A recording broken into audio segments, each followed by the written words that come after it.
Kaç yalnızlıkla tanıştım sen yokken, kaç umutsuzluk gördüm bir bilsen. Kaç kere boğuldu uykularım, kaç yaşamak denedi bu beden.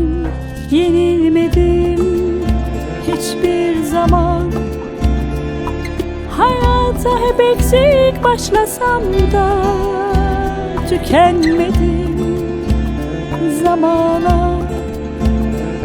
Sevdiklerimi benden çalsa da galiba son perde bu, hayatımızın bu son oyunu.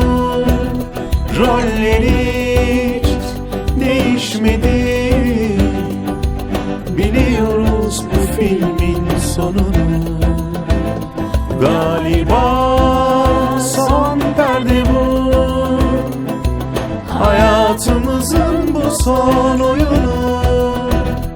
Rolleri hiç değişmedi, biliyoruz bu filmin sonunu.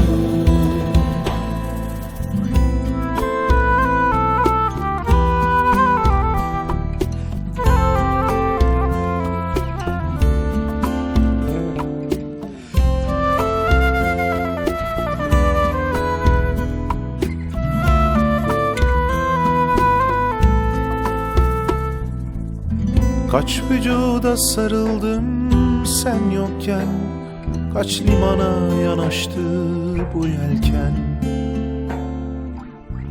Kaç kere sağıldı hayallerim, kaç yaşamak denedi bu beden. Yenilmedim hiçbir zaman, hayata hep eksik başlasam da tükenmedim zamana.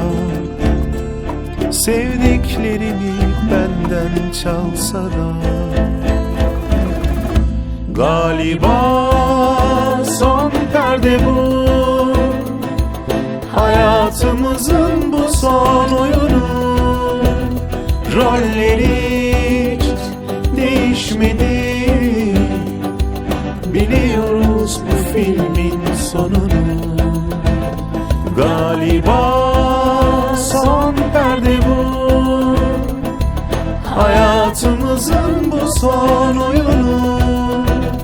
Rolleri hiç değişmedi, biliyoruz bu filmin sonunu.